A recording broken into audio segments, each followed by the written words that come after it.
Okay, good evening, everyone. I'm Jerry Schubel. I want to welcome you to the spring edition of our Aquatic Academy. You have a syllabus in front of you. You have bios of our speakers. And as in every one of these aquatic academies, we pick a topic that's very timely, that's in the news. It's a complex topic, and we bring to you some of the best minds that there are in this country and in the world to deal with these issues. And tonight is no exception. And in just a few minutes, I'm going to be introducing tonight's speaker, Jerry Miller. Now, he's not the former city manager of Long Beach. This is a different Jerry Miller from Washington, D.C. All right, so the topic is, can we make our coastal cities resilient to climate change, or are they doomed? And we also want to talk about the differences between sustainability and resilience and whether they are related, and if so, how. So I want to give you a little bit of context, though, before Jerry comes up here to speak. The world is becoming increasingly urbanized. In 2015, for the first time, more people lived in cities than lived in rural and suburban areas. And the projection is that by 2080, 80% of the world's population of 10 billion will live in cities. Cities are probably our best hope for dealing with many of society's most pressing problems. I can remember when I was a graduate student, the feeling was 2-acre zoning was the key to preserving our environment. We were dead wrong. The best thing is to get as many people as we can into urban areas and leave as much space as we can to nature. With increasing urbanization, these are some of the things that have happened around the world. You have a decline in birth rates. You have a rise of the middle class, increase in consumption. You have opportunities to conserve land, energy, water, food, and biodiversity. So with increasing urbanization comes increasing opportunity for sustainability, but it also comes with a lot of challenges. And that's what this course is all about. And as I mentioned, your guides are some of the best people one could get. Jerry Miller was the guy who oversaw this study, Pathways to Urban Sustainability. You have a page from it at your place. You can go on to the National Academy website and you can download it free, or you could pay a lot of money and buy a copy. So first, some definitions. Sustainability. In ecology, sustainability, first of all, the word comes from sustain and ability, and it's the property of biological systems to remain diverse and productive indefinitely. In more general terms, sustainability is the endurance of systems and processes. Now, that's the biologist's point of view. And Thomas Jefferson said, "No generation can contract debts greater than may be paid during the course of its existence." And the Brundtland Commission, which I think Jerry's going to talk about, was that sustainable development is development that meets the needs of the present generation without compromising the ability of future generations to meet their needs. More recently, this was changed to say that sustainable development should be redefined as development that meets the needs of the present while safeguarding the Earth's life support system on which the welfare of current and future generations depends. So this recognized that sustainability is contingent upon having a well-functioning life support system that delivers ecosystem services.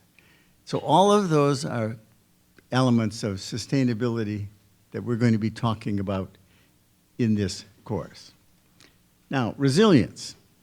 Resilience, they're related, but they're different concepts. Resilience is the capacity of an ecosystem to tolerate disturbance without collapsing into a qualitatively different state that is controlled by a different set of processes. So if it's a resilient system, you can perturb it, but it will return to its original state.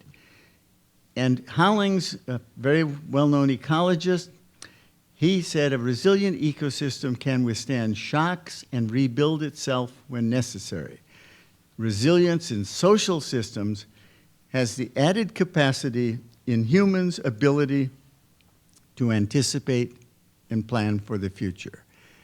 Whether we exercise that ability to plan for the future is another story. But of all animals, we are the only ones that can explore alternative futures and identify threats and develop strategies to deal with those threats. So qualities of a sustainable future: government works for the good of the people and the environment and not for political gain. All people have opportunities for education, to control their own bodies, and so forth. People have universal education to enjoy and sustain life. And we live in a world in which success is redefined and does not depend upon one's possessions. And in a sustainable future, you look at total product life cycle. So not just cradle to grave, but cradle to cradle. So when you have a closed system. The design and manufacturing to eliminate waste or at least reduce it to a minimum. Happiness is redefined and does not equal consumption or possessions or how big your house is, how new your car is. In a sustainable future, there's freedom from fear of not having enough food, adequate shelter to live. And if you satisfy Maslow's hierarchy of needs. So it's very clear that there are elements of sustainability that we don't have in Long Beach, and probably no place in the country or the world has all of these elements. So I think the title of the document, Pathways to Urban Sustainability, is a good title because sustainability is not a destination, it's a journey. And if you ever think you are there, you're overlooking something. So resiliency, then being bounced back, but it's also taking on a new meaning now because of climate change. And we saw even after Katrina, the mayor of New Orleans said, we'll preserve the look and feel of New Orleans, but against a lot of public opposition, he said, let's anticipate the next Katrina. So resiliency is better thought of, not of bouncing back, but of bouncing forward. That's hard, very hard to do. And so here's Jerry. Now, Jerry is the Director of Science and Technology for Sustainability at the National Academies of Science, Engineering, and Medicine. And he and his team focus on the three pillars of sustainability: environmental, social, and economic sciences to enhance human well-being. He's also president of Science for Decisions, which is a consulting practice that he created to ensure that solid science is available to inform policy and management decisions. He served as the Assistant Director for Ocean Sciences at the White House in the Office of Science and Technology Policy, that's the OSTP that some of you know about, where he led the development of science and technology components of the U.S.'s first national ocean policy. Prior to that, he was the Technical Director and the Director of Research at CORE, the Consortium of Oceanographic Research and Education.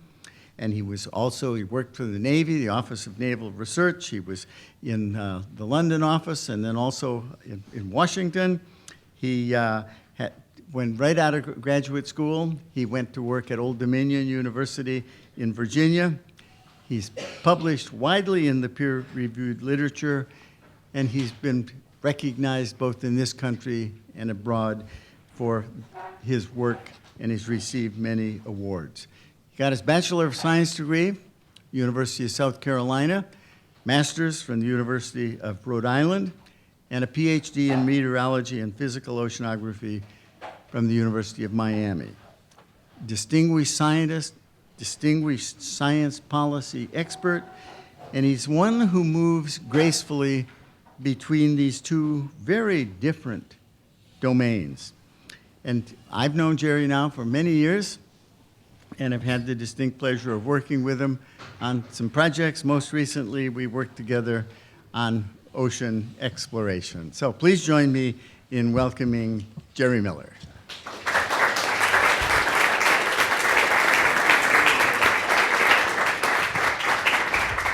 Thank you, Jerry. Thank you for giving me the opportunity to speak to this group tonight. It looks like an interesting and excited group. I think we're going to have a good time.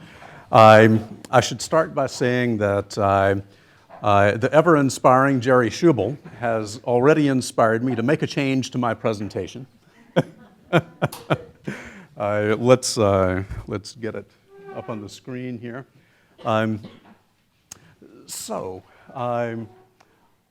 I would normally start with this slide, as Jerry already mentioned the Brundtland Commission, but he also mentioned in one of his slides Thomas Jefferson. People often ask me, when did the science of sustainability get started?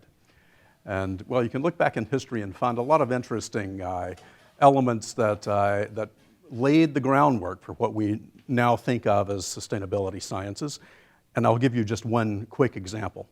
If we look back 248 years, we'll find the birth of Alexander von Humboldt, a renowned German scientist of the time, who was really the first person that I have found who looked explicitly at the relationships between humans and the natural environment.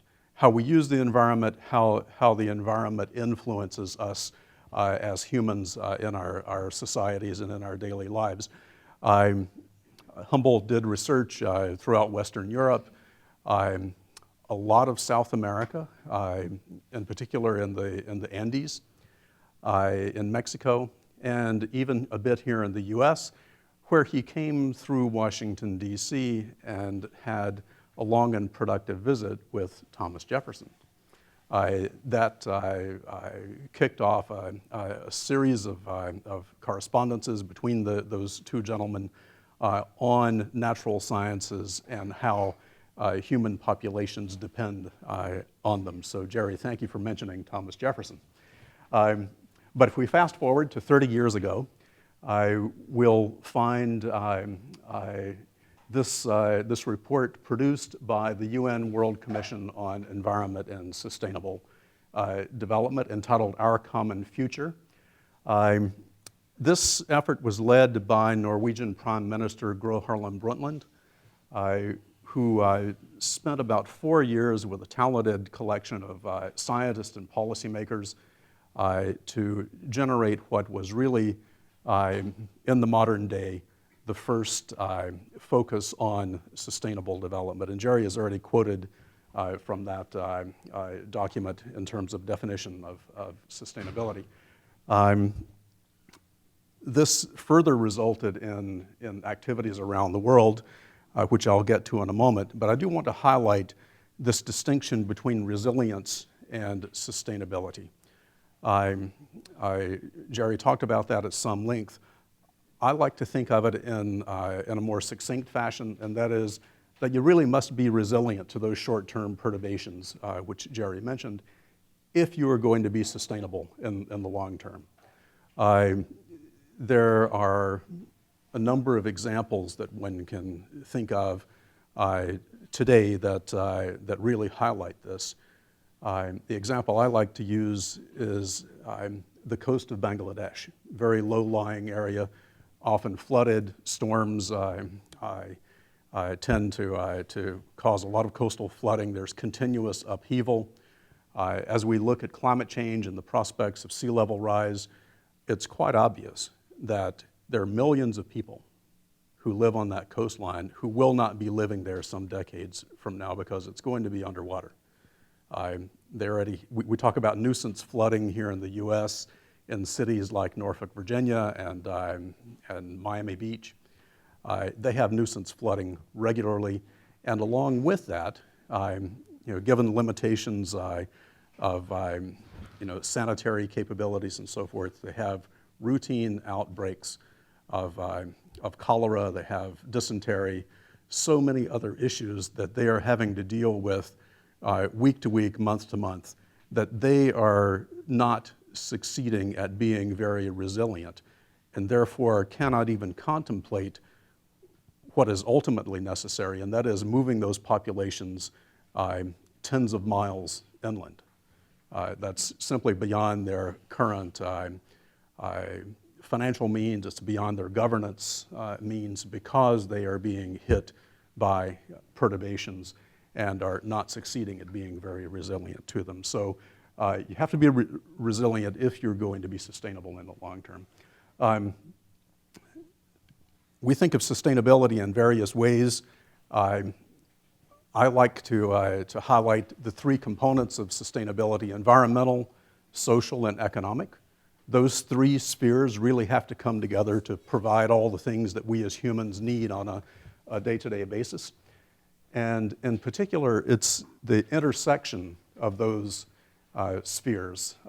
In this quadrant, for instance, issues such as natural resource stewardship come into play between society and environment. Economics come into play as we think about things like energy efficiency, to provide the energy that we as humans need, with still allowing for opportunities to maintain our environmental resources. Of course, the connections between the social and economic spheres come into play in terms of business ethics and things of that sort. There are great examples just recently from companies like Coca-Cola, where they were producing their products in various parts of the world and were getting a lot of pushback from communities and from governments because they were using so much water and not leaving potable water available for local populations to use. So they had to change their way of doing business in order to maintain social license to continue working in that industry. So lots of interesting relationships amongst those spheres. When we think about the science and technology related to sustainability at the U.S. National Academies, we're motivated by a number of long-term, large developments. One being the growth in human population. I'm going to show you a few graphics here, and I'll highlight the change over the last 50 years. 50 years being a time scale that we humans can sort of latch on to. It's more or less my age, a little bit less than my age now. If you're in college, it's only twice your age. So 50 years is a number I like to use. Human population has increased 133% in the last 50 years. That is a huge change and a huge impact on our planet. Per capita energy consumption is up by 55% in those same 50 years. And as I've just said, there are a lot more of us capitas living on Earth these days. So that's a major influence on our planet. Likewise for water, and there are many other things of this sort that I could highlight for you. Water withdrawal is up more than 100% in 50 years. It's not all bad news, though. Some of these things are beginning to look a little better. If we think about the big driver here, human population, the growth in human population is beginning to decline. It could be that around the year 2100, human population will have stabilized. That is, the growth rate will go to zero. So at least that one big factor in the sustainability equation may be limited, which gives us hope that perhaps with some smarter governance, some better science, some technological developments, we may be able to avoid the negative consequences that are associated with growing energy consumption, for instance. This evening I want to talk about a few things. Our work at the National Academies, what the National Academy of Sciences, Engineering, and Medicine actually does, how we got on with our business, and I want to do that so that you'll understand what we're going to talk about in the second half of the evening, and that is this report on urban sustainability, which Jerry mentioned earlier. I'll highlight a few challenges that I think are of high priority in that category, and I'll mention a few things that I think are particularly relevant for the greater Los Angeles area. And at the end, we'll have some time for questions and answers. Meantime, if you have a quick clarifying question, feel free to interrupt me. I'll give you the 10-second answer and save most of our time for Q&A after the presentation. So with that, let me launch further into this. The National Academies exist to advise government primarily. We also do some work for states and even for the private sector. But we were chartered in 1863 by Congress at the behest of Abraham Lincoln, but chartered specifically to be independent of the federal government. The National Academies receives no money from Congress. We do contract work for federal agencies, but we don't get an allocation from Congress. So we're independent. We exist to advance science and technology and to connect society to new frontiers. I've already mentioned independence. We go to great lengths to make sure that our committees and the advisory groups we put together are balanced in terms of expertise, geographic representation, gender, et cetera, and therefore structured to be entirely objective and strictly apolitical. You know, not just nonpartisan, but apolitical in the work that we do. You might know the National Academies as a membership organization populated by the most brilliant scientists in the country. One gets elected to the National Academies by those who are already members of the National Academies. So people are vetted really quite strongly before becoming members. We draw on that membership as we populate our study committees and our advisory groups. We're not limited to them. We typically do reach out beyond those who are members of the National Academies to get specific expertise in topic areas that are relevant to issues at hand. But we have that tremendous resource of about 2,000 scientists, about 1,800 engineers, and about 1,600 medical professionals who each have been elected to their respective academies to work with us. All of our work is done in pro bono fashion. Nobody who serves on a committee has a financial incentive to say one thing or another or lean in one direction or another. We don't pay anyone to do this. You had a quick question? Where's the money come from? Yeah, so as I said, we do contract work for federal agencies. We also occasionally do work for states, and we have some philanthropic support as well. Good question. We have an extensive peer review process. If any of you have ever been in academia and published a research paper, you know that the journals send it out to 2 or 3 reviewers. You get comments back. Sometimes they're good, sometimes they're bad. There's this vetting process. Our reports typically go out to somewhere between 12 and 15 reviewers. So when we publish something, it is not only produced by very, very talented people, but it is then further reviewed by an even larger group of experts.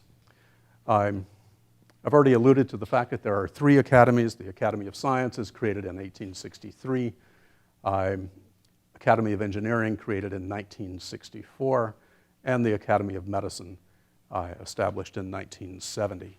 And it is, again, from those three groups that we draw our senior-most experts to help us develop advice for the nation. How do we get on with business?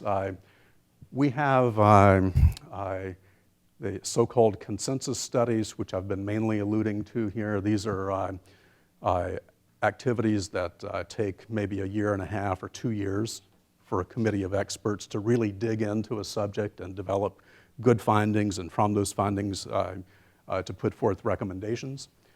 We do some shorter-term activities. We convene workshops or series of workshops to focus on topics of interest.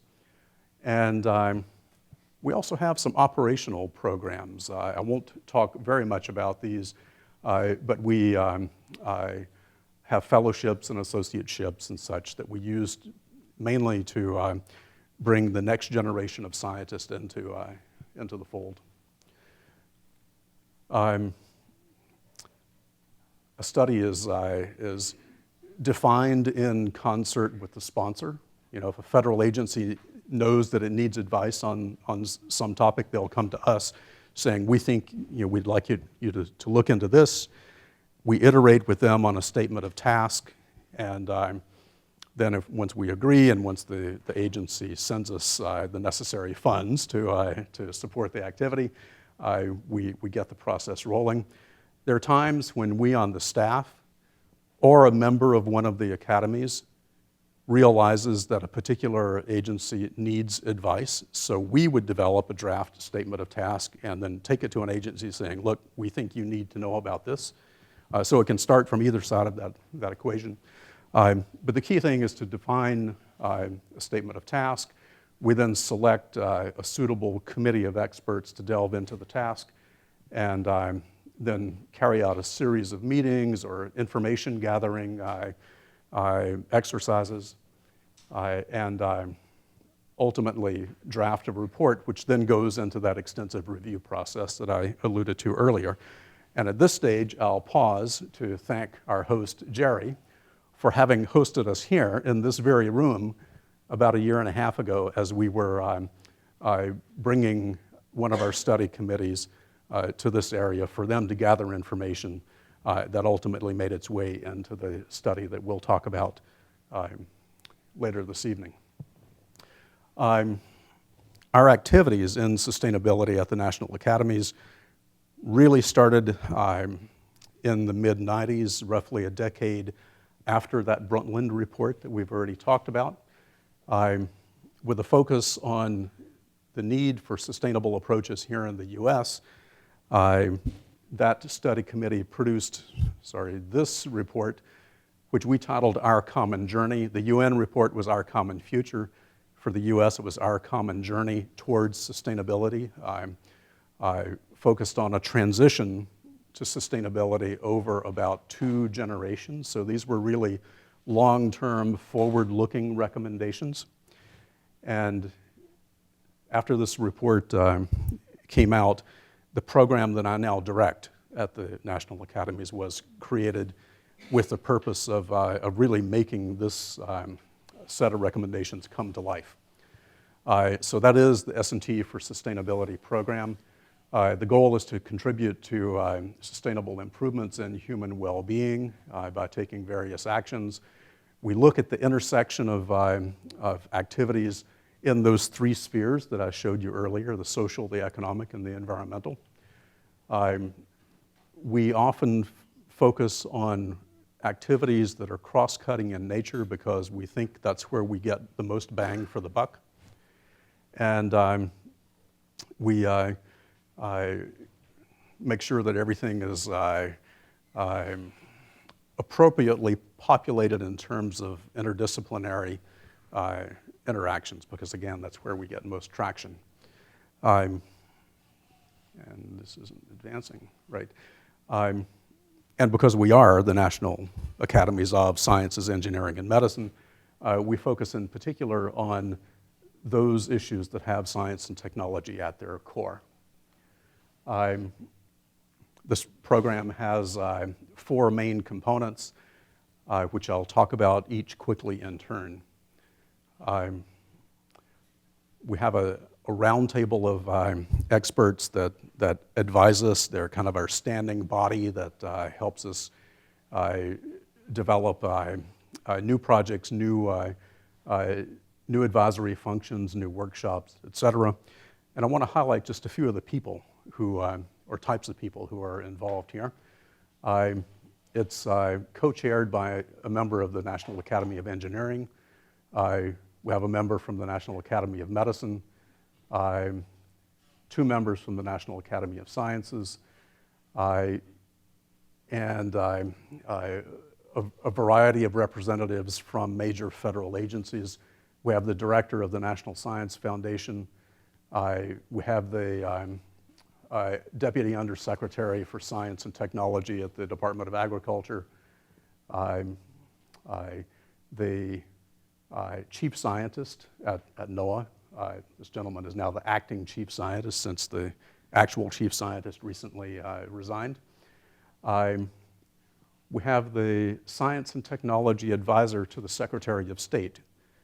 And that's included in particular because we can't just be sustainable within our own geographic boundaries. Sustainability is a global issue, and increasingly so because we here in the US are so intimately connected now with other countries around the world for our food supply, for energy, for a great many other things that we need and want on a daily basis.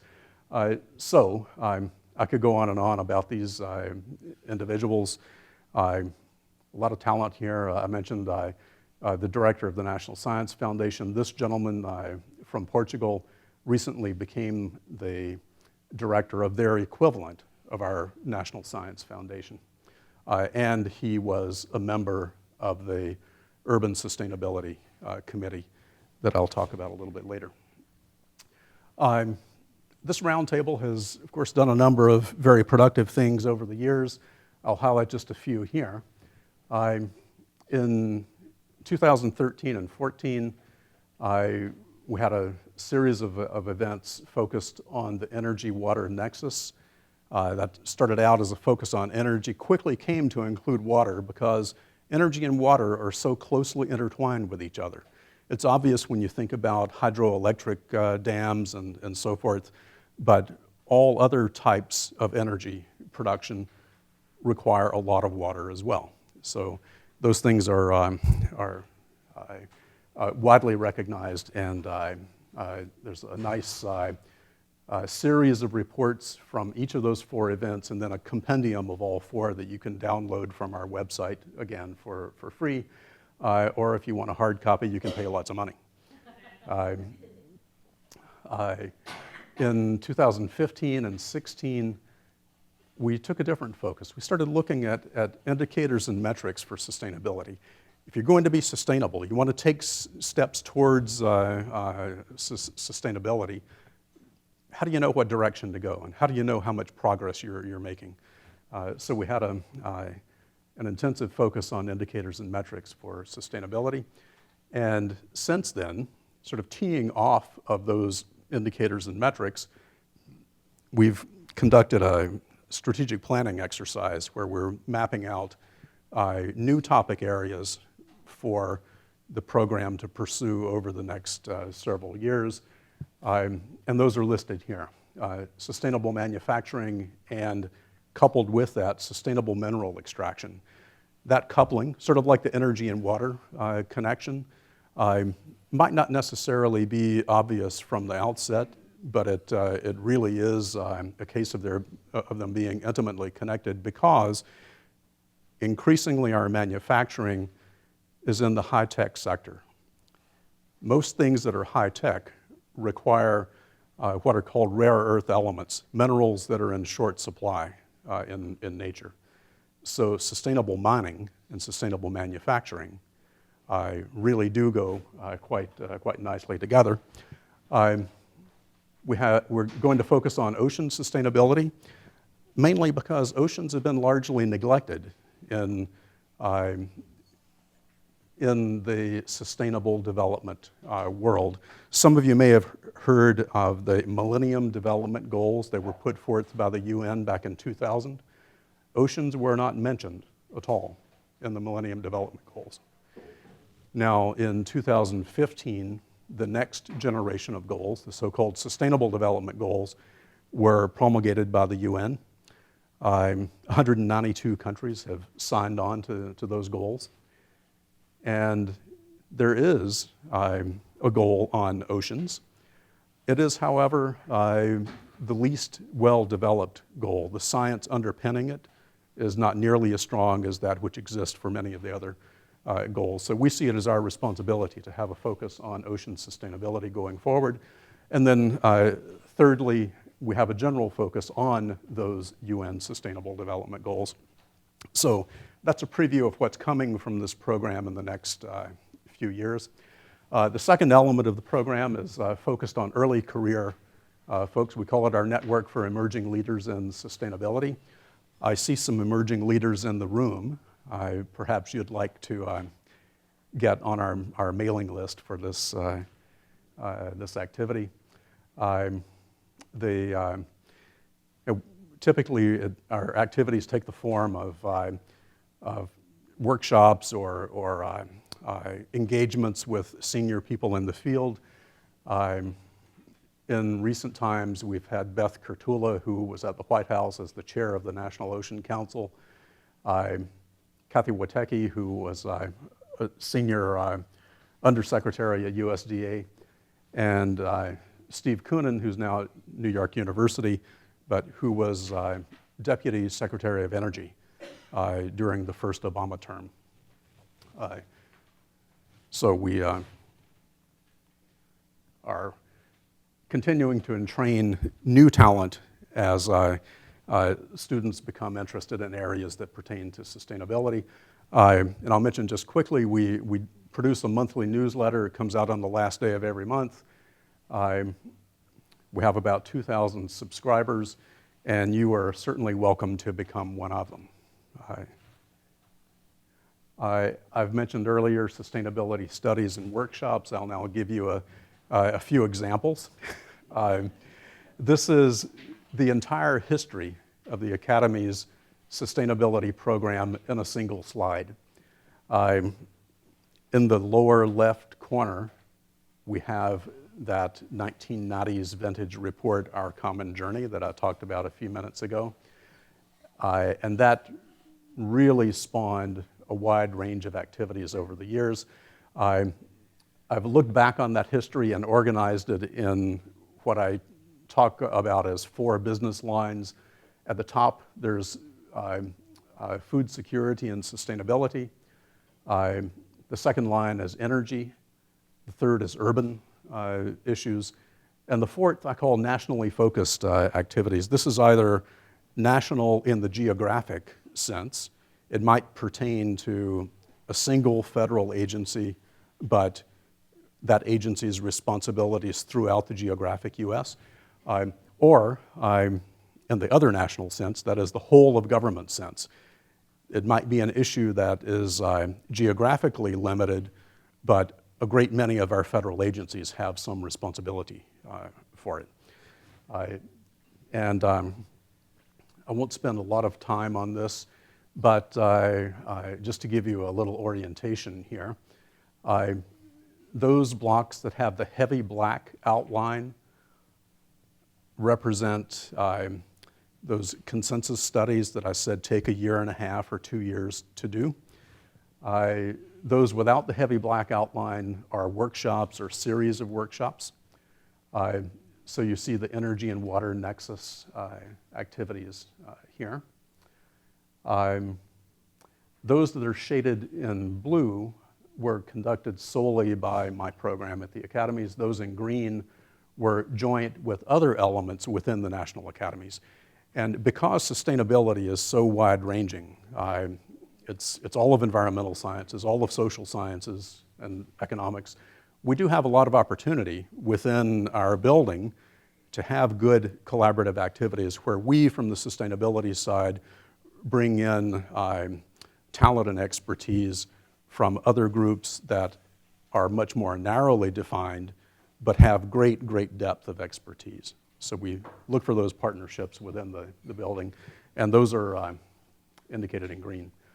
You asked earlier about sponsorship. The colored dots indicate the source of funding for each of these activities. The sort of light green version is federal support. Yellow is philanthropic foundation support. Red is private. That's either a private corporation that has provided support, and in one case here, I think it was actually a private individual who provided support. We also have a bit of endowment support. A gentleman named George Mitchell, who made his fortune in the oil and gas industry, had a long-standing interest in sustainability starting back in the 70s, and in the early 2000s made a nice gift to the National Academies, which generates some annual proceeds that partially support our program. So you can see the great range of topics that are covered here, and I'm going to highlight in a little bit more detail just a few of those. This is one of those national examples focused on a single federal agency, but for all of their responsibilities throughout the whole U.S.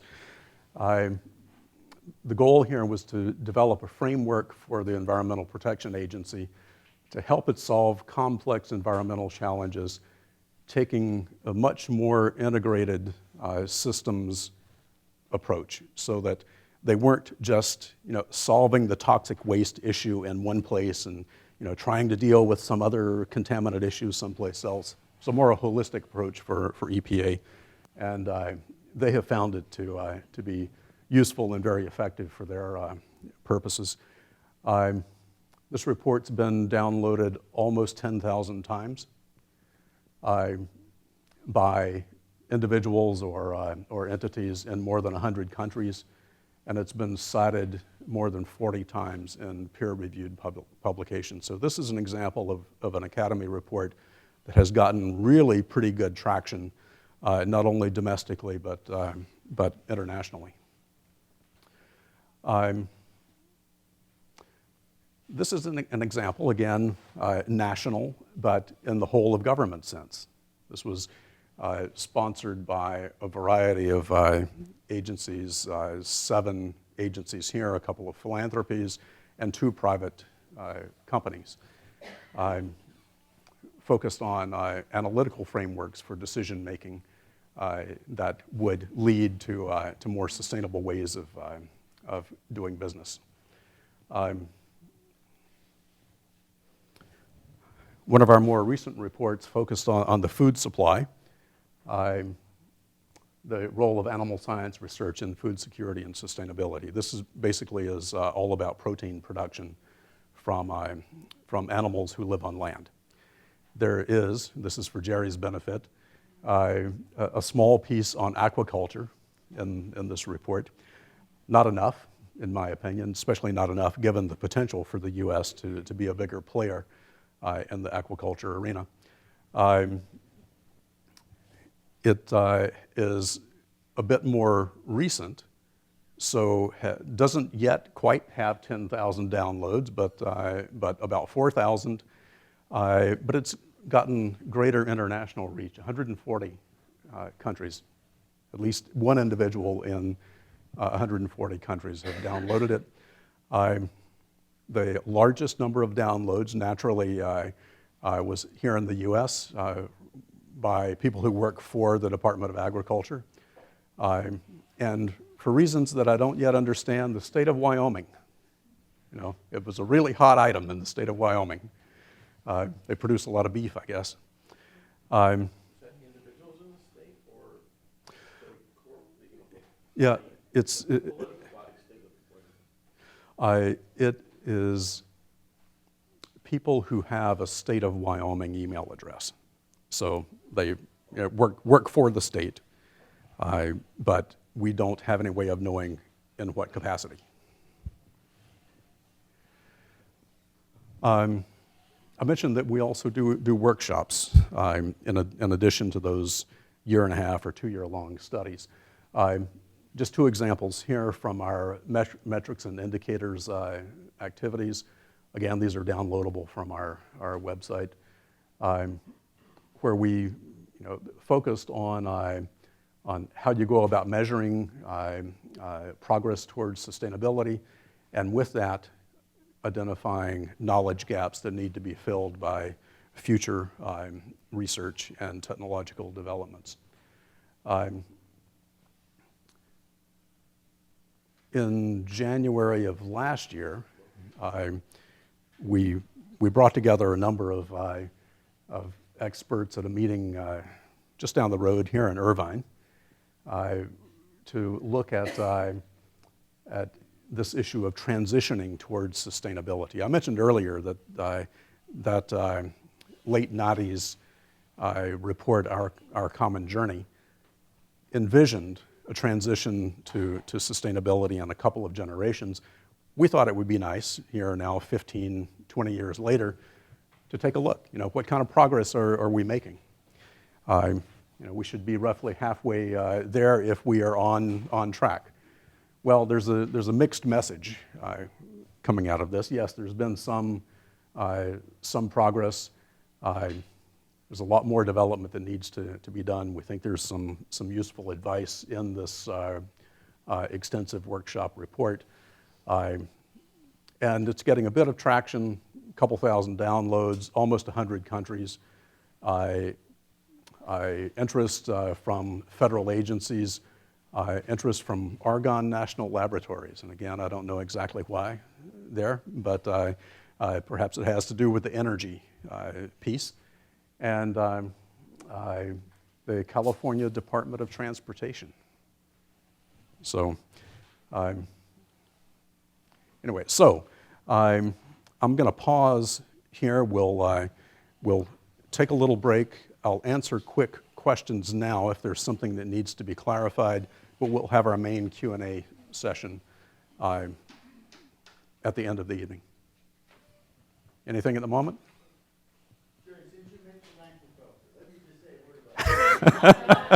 I knew you couldn't resist. Sustainability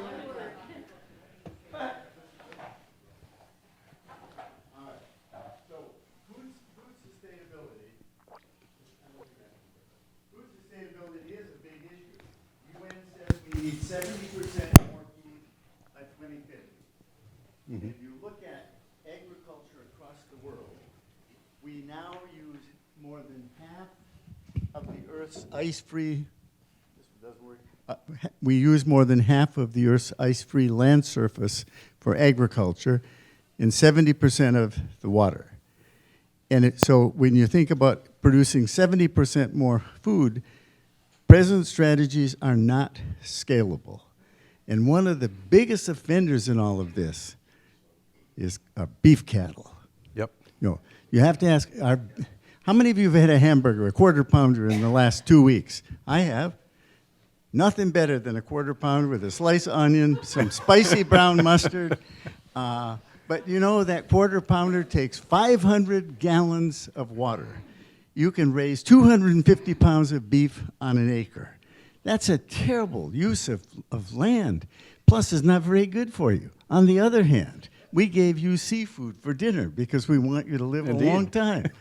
And it's interesting when you think the ocean covers 71% of the Earth, and while it delivers about 16% of the animal protein globally, on a caloric value, the world ocean produces 2% of the food on Earth. 2%. And so you have to relook at the ocean's role in what we're going to do going forward. And Jacques Cousteau, among others, said we need to farm the sea just as we farm the land. We darn sure could farm the sea with fewer environmental impacts than agriculture has produced on the land. Agriculture has taken a bigger toll on the environment than any single activity of humans, except climate change in the atmosphere. And we have to have agriculture. We don't have to give up those quarter pounders, but maybe we'll have to eat less And I think it's very clear we're going to have to increase the animal protein, and it's going to come from seafood. And it will come not from wild capture fisheries, because if you look at the catches over the last 30 years, they've been flat. And according to the FAO, Food and Agricultural Organization, at least 2/3 of all the major stocks are fished at or above sustainable levels. So if we want to have wild fish, we're going to have to somehow remove the pressures and grow fish. And we do. This country knows how to do that. This country has been a leader in developing technologies to raise seafood, both shellfish and finfish, with minimum impact on the environment. Everything from cage designs, how to site those cages, how many fish you can put in them, and also the kinds of feed that you give them, so that you're not just catching more fish to make food to feed fish that you're growing. This country has been a leader, but you can't get a permit to save your life in this country to do any of this. So we're very involved in trying to get the National Oceanic and Atmospheric Administration designated by Congress to be the lead agency for permitting of farms in the ocean. Plus, farming the ocean, not only can you do it with very little adverse impact on the environment, many kinds of aquaculture actually provide ecosystem services. You grow kelp, and it removes CO2 from the atmosphere, and it reduces ocean acidification. You grow shellfish, they filter out material. And so if you do what's called integrated multi-trophic aquaculture, where you grow finfish, plants, and shellfish together in a vertical array, it's essentially a closed system, so that you feed the fish produce waste, those wastes are used by shellfish and by kelp, and so it's essentially a closed cycle. We just simply have to do something in this country. And right now, we import 91% of all of our seafood in this country. Most of it comes from Asia. Half of it is farm-raised. So when you think, does it make good environmental sense to be buying fish from China? I don't care if they go first class or whatever. It doesn't make environmental sense to fly them thousands of miles when you could be growing them 3 miles offshore. It doesn't make any sense at all. Plus the fact, when we talk about sustainability, the Chinese have already told us that within 2 decades, they will go from the world's largest exporter of seafood to probably not exporting at all. And the reason is because the middle class in China is growing so rapidly, and they love seafood, and they will be able to buy it.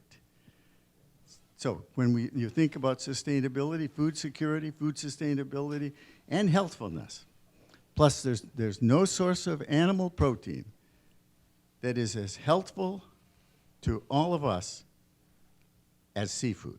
Now, some is better than others. Salmon is probably the best. Sardines, anchovies, because they all are high in omega-3 oils. But all seafood has health benefits to people. And in fact, the 2 federal agencies that advise on health have recommended the average American should eat 30 pounds of seafood a week. The average, I'm sorry, a year. No. Sorry. Thank you. No,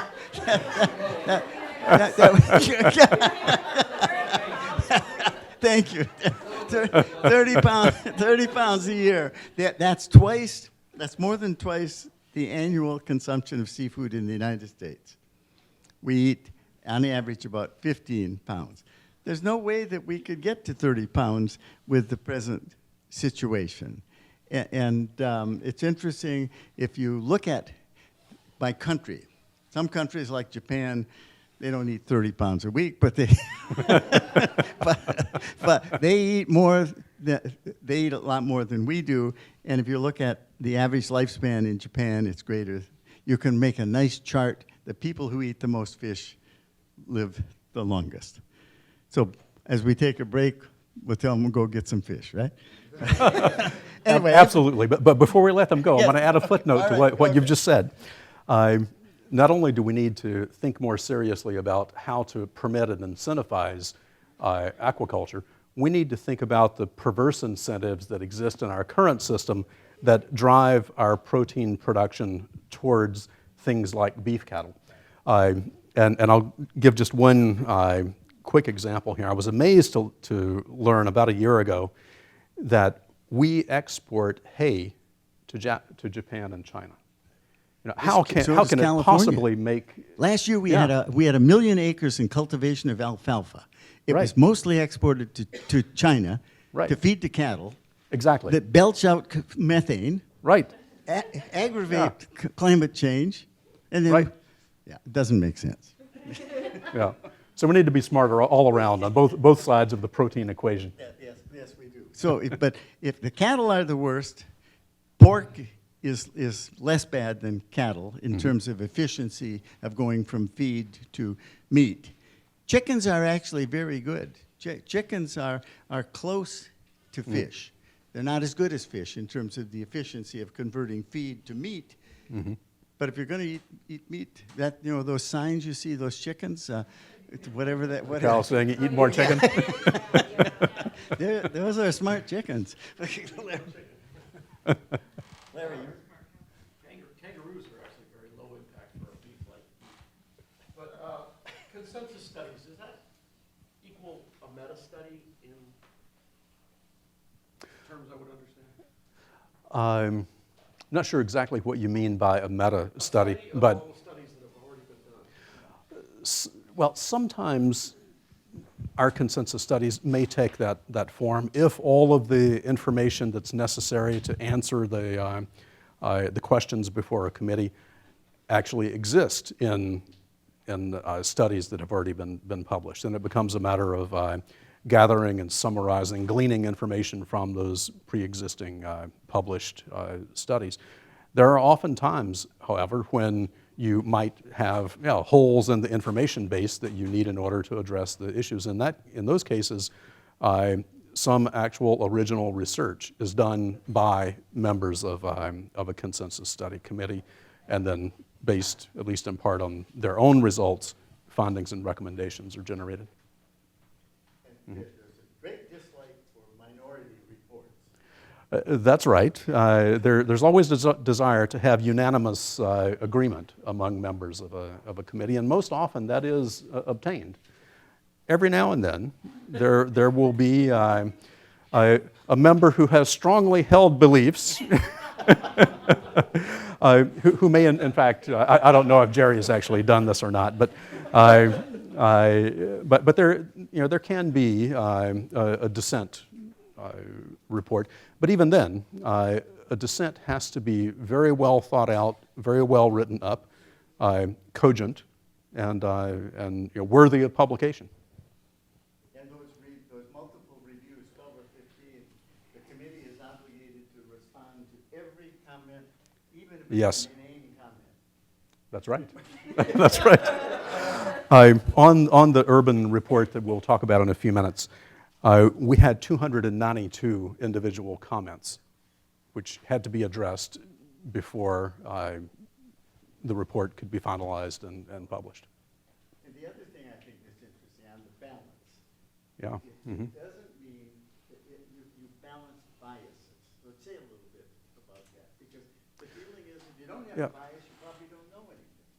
Well, that's right. We call on experts who are deeply steeped in the lore of their respective fields, and it would be extraordinary if talented people didn't arrive for committee service with some predetermined thoughts already in mind. Now, through the consensus building process, often those individuals will learn something that causes them to move in the direction of consensus. We try to make sure that there's plenty of room in the constitution of every committee that such discussions can be held. We we'll often have a marine biologist and hydrocarbons chemist on the same committee. They might not necessarily see eye to eye on issues of ecology, for instance. But there's a reason that you want that expertise in the room. And so we try to make sure that we have plenty of range represented on the committee so that all points of view are considered and good, robust results are obtained. You didn't highlight some of the ones I found most interesting and encouraging, like the head of exploration and something for Shell. Yeah, Steve Bergman. Yeah. Right. Shell Oil Sea Systems or whatever it was, and then Right. A shoe company and a Right. Nike, and Yeah. like, okay, there's some commercial interests here that Yeah. should be able to represent. Can I tell an interesting story from Nike? Right. Okay, Cyrus Wadia. Cyrus was actually one of my colleagues when I was at the White House. He's now VP for Sustainability and Innovation. It's not exactly his title, but something like that at Nike. He tells me that Nike aspires to make an entirely recyclable shoe, 100% recyclable. So they've taken some steps in that direction. They're using a number of organics now that, whereas they used petroleum-based plastics before and so forth. But on the marketing side of this, they've been doing their homework as well. They've done a bit of test marketing and a lot of surveying to see what their customers think about an entirely sustainable shoe. What they've found is that if you advertise a product and say, it's 50% recyclable, that gets a pretty positive response. They can sell more shoes. If they say that it's 70% recyclable, that's more or less the same as 50%. If they say it's 98% recyclable, sales go down because people assume that they are giving up performance for a product that is more sustainable. So that's a mindset. It's not true. If they can actually produce a 98 or 100% recyclable shoe, it'd be a great thing for the environment. But if they can't sell those shoes, then it's not a viable business model. So the social piece and the economics piece, in addition to the environmental piece, really comes into play. That's why I was thinking those people would be very useful. Oh, they are. Indeed. We better give these people a break, don't you think? Market it with sustainability, you market it because it's a better product. Yeah, that's what. Yeah, right. 98% recyclable, but you sell Yeah. it as 50% recyclable. So what they're actually talking about is the public education piece, right? They may have to sell it simply as the product and not highlight the environmental benefits. And then once people are accustomed to buying the product, you can slip that information into the equation. We'll take a 10-minute break. So, moving on now to urban sustainability issues. I'll give you just a little bit of history here. Our program at the National Academies took its first serious look at urban issues back in 2009. We convened a large forum of experts and interested individuals to take sort of an initial step into the urban arena. And that quickly led to a series of sort of short-term studies, not the year-and-a-half or two-year-long thing that I was talking about earlier, but more targeted, more succinct activities focused first on Atlanta in 2010, Houston in 2012, and Portland in 2013. Those four activities then precipitated a number of discussions both within the academies and elsewhere, particularly in those three target cities, which ultimately led to our formulating a concept for a more general, more, let's call it holistic study of urban sustainability issues with the goal of providing some advice that would be of benefit to a large number of cities around the country. And that led to the 2016 study that Jerry mentioned earlier, and which I will highlight some results from now.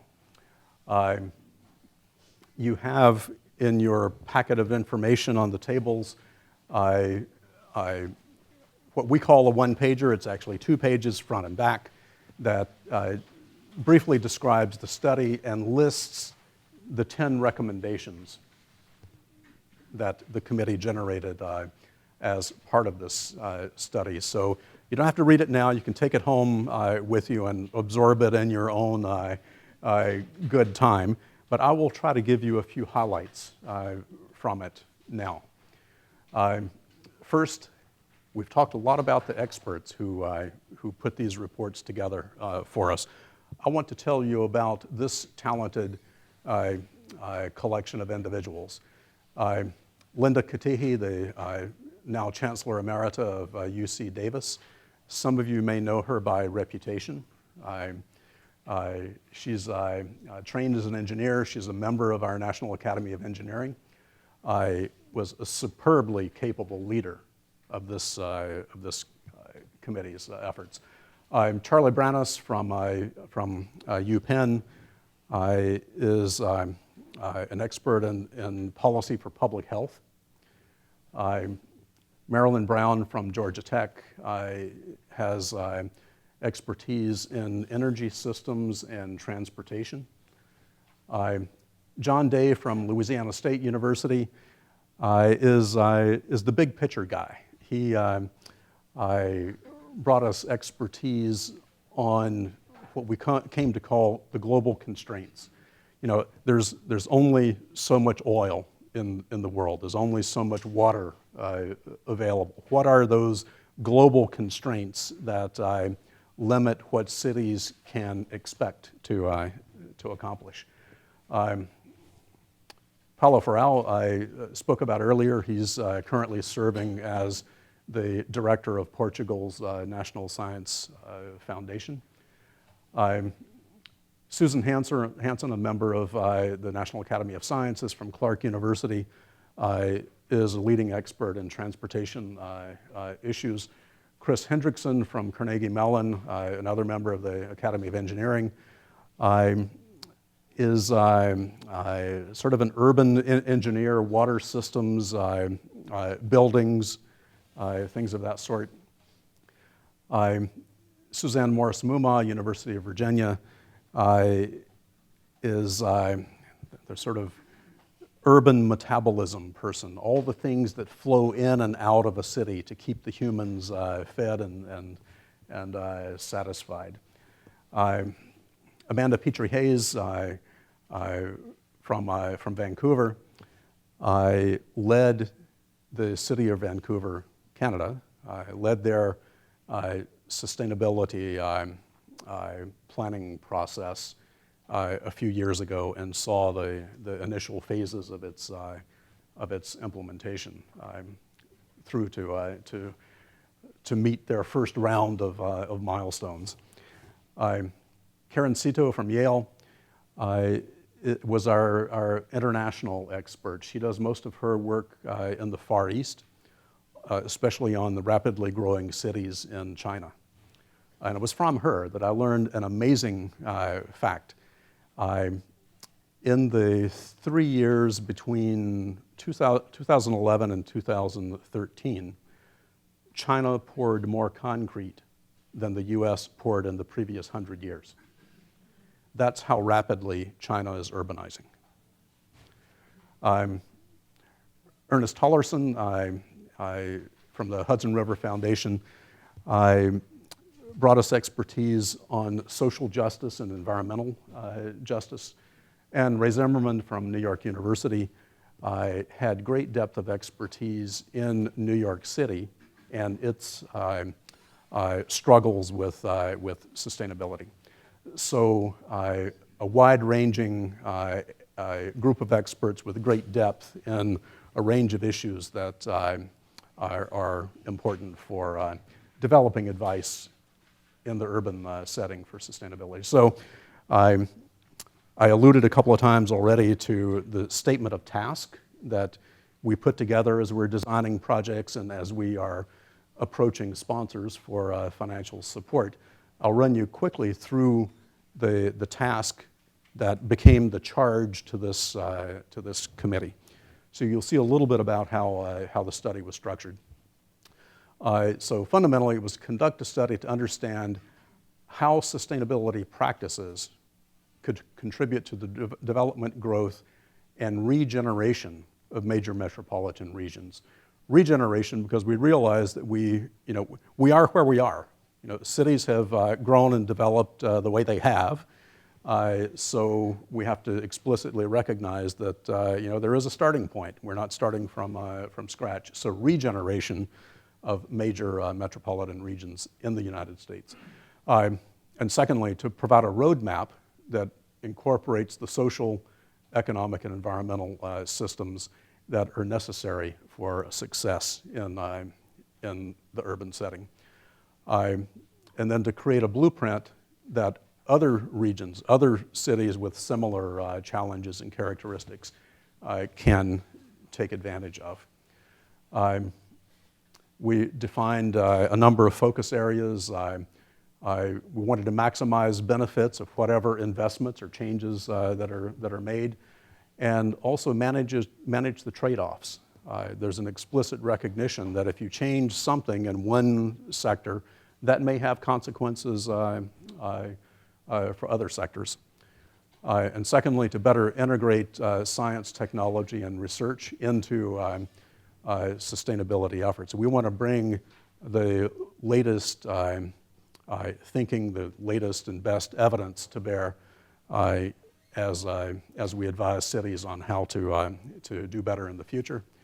To identify and understand rating systems. I talked a little bit about this earlier in remarks on indicators and metrics of sustainability. If you look under the hood, you will find dozens and dozens and dozens of rating systems. It seems that every industry now has its own peculiar rating system to describe how they are being more sustainable. A lot of those are very self-serving. So, and are in many cases are a little more than communications tools. In fact, just a little aside here, this committee came to the conclusion that if you're looking at a city or an industry or any entity really, if you find their VP for sustainability sitting in the communications office rather than sitting in the facilities and infrastructure office, then you know you've just got window dressing rather than substance. So understanding rating systems and how they are used is key. And then, as I said earlier, developing a roadmap of advice for cities to follow. Jerry and I have both talked about the definition of sustainability. We tailor that to the urban setting in the following way. We describe it as the process by which measurable improvement of near and long-term human well-being can be achieved through actions across environmental, economic, and social spaces. And again, it's this intersection of these three orbits, the economic, the environmental, and social. We did do a meta review. You asked about meta reviews of existing urban sustainability indicators. And I chose what we found to be the most robust subset of those with the most substantial, most rigorous science and scientific underpinning. And of course, we wanted to span the three dimensions of sustainability, and we wanted to focus on indicators that could operate synergistically. One would hope that if you spend time, money, and energy making a change in a certain direction, that you would have benefits, co-benefits in other aspects of a city's operation as well. And then finally, beyond the existing three dimensions of sustainability, the committee identified a fourth dimension that deserves some thought, and that is institutional capacities and governance issues. It's great to have a sustainability plan and make efforts to implement it, but if you don't have the institutional capacity, if you don't have suitable governance under which those changes can be made, the probability of success is pretty low. So attention needs to be paid to that as well. We've talked about indicators. I won't go through all of these, but in the environmental space, we looked at 8 or 9, everything from air quality and water quality down to risks like landslides, ecological factors, the proximity and availability of parkland or green space in cities. On the economic side, we looked at business sectors, not so much the details of what businesses operate in a particular city, but whether there is a diversity of business sectors. One of the big vulnerabilities in the sustainability space is having one large employer in your city. If there's an economic downturn that impacts that employer, then you have a whole cascade of issues that limit your ability to be sustainable.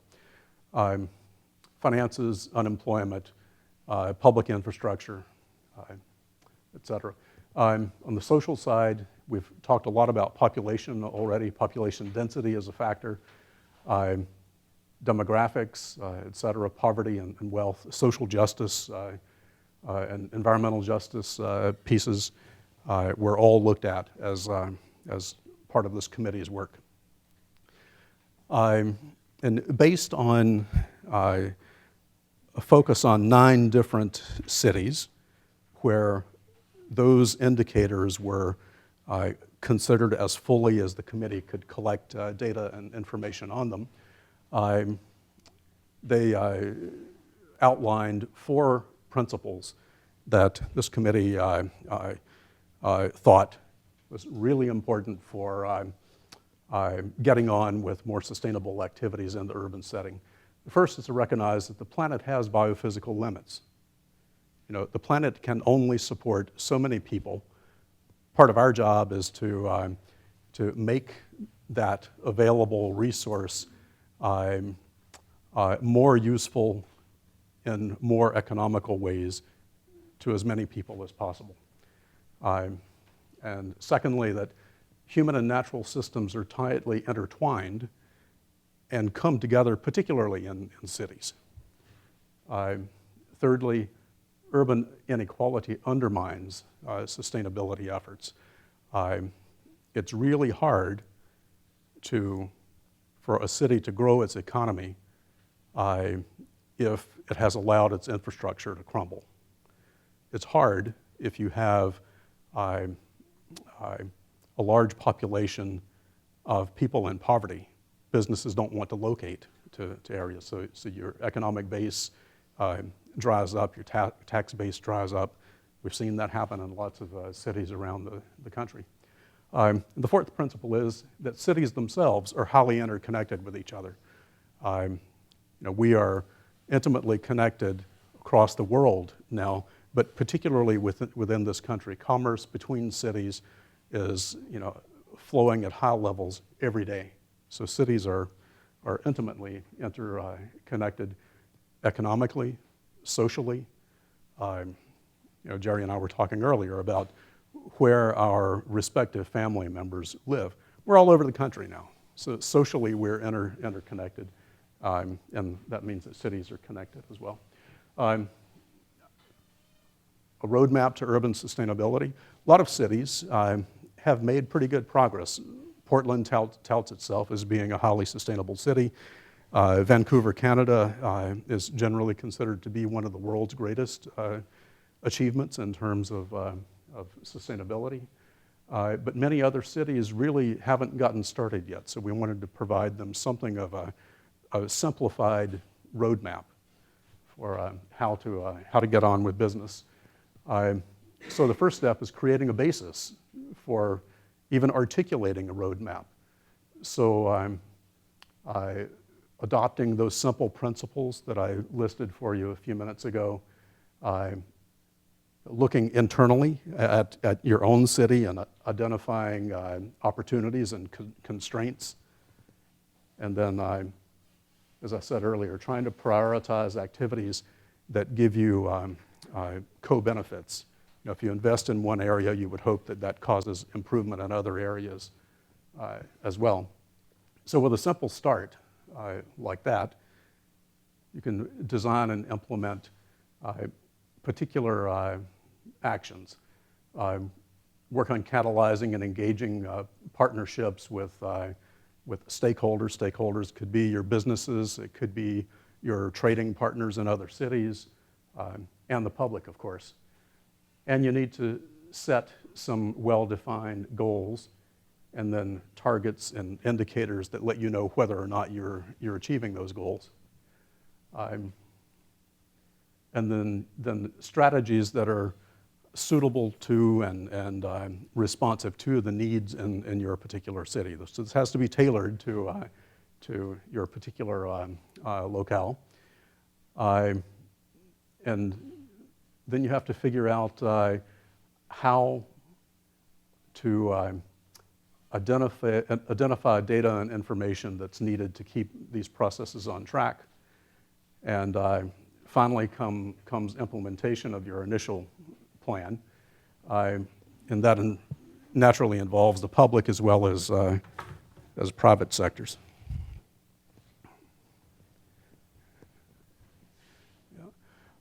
So once you have a plan designed and initial implementation, you have to do some assessment. Are you meeting your goals, both locally and outside of your own area?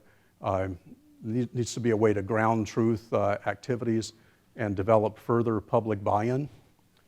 And then finally, you need to take seriously the process of learning from initial outcomes so that you can go back to the beginning of this loop and iteratively improve your process as time goes on.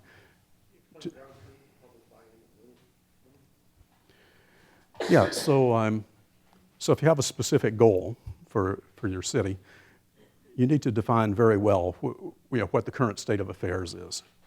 Or you might look back 5 years or look back 10 years, see whether you're on a positive trend or a negative trend, identify where you are today, and then set the goal for where you want to be 5 years from now or 10 years from now. So that's ground truthing. Just what is the current state of affairs. And it's really necessary to do that if you're going to talk to the public or talk to businesses or talk to your other government offices, right, about what you want to do.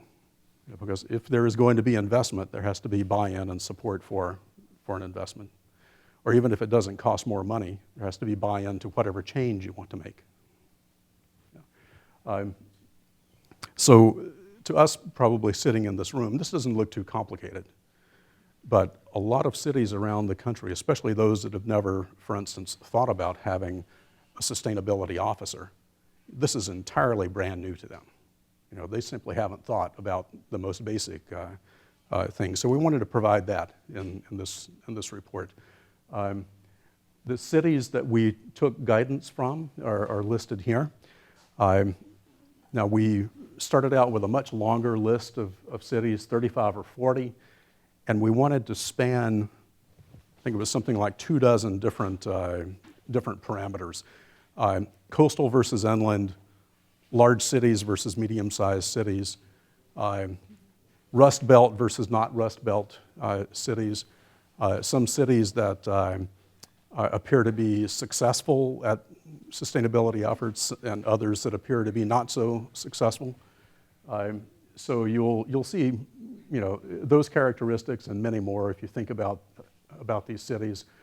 LA and New York on the large city end of the spectrum. Cedar Rapids, for instance, on the smaller end. Flint and Chattanooga as Rust Belt cities, but Chattanooga being a success story and, well, Flint not so much. Vancouver being a highly sustainable city, or at least touted as being so, and a great many other characteristics. And, yeah. Jerry asked that earlier this evening. So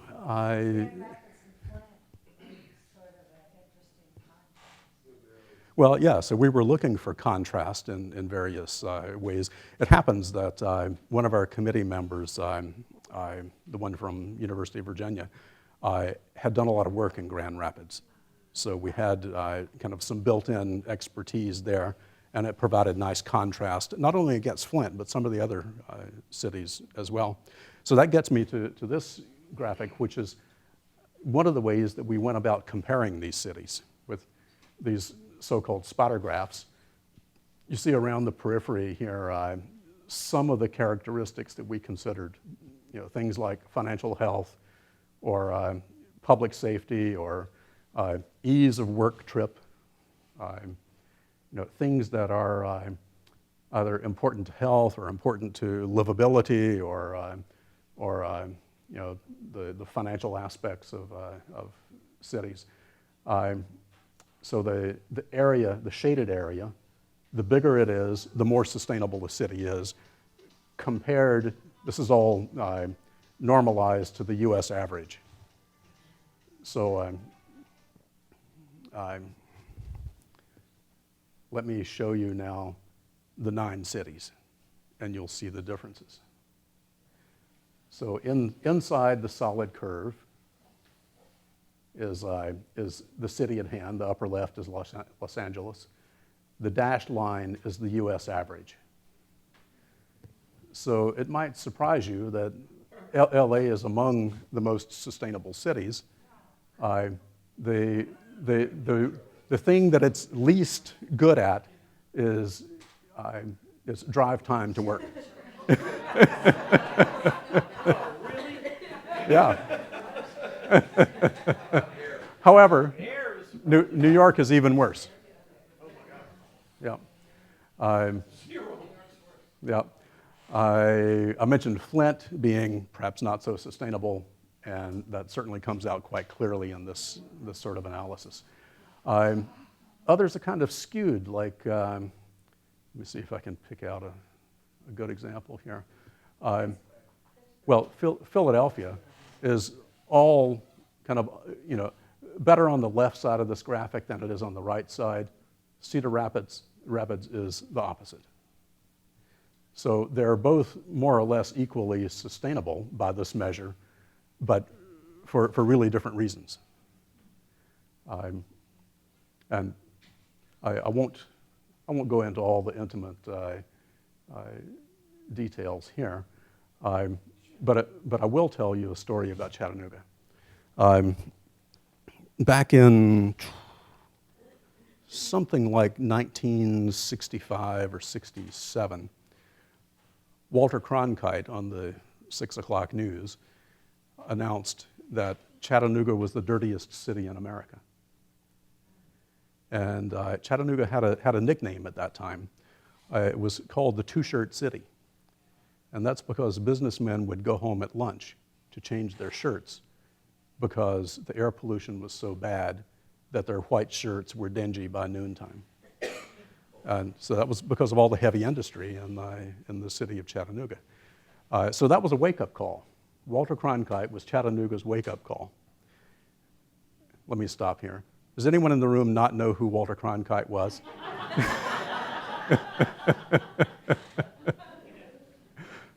Right, all right, good. The city government decided to do something about that. They realized that they had a problem. They needed to keep their people employed. They needed to have healthier people.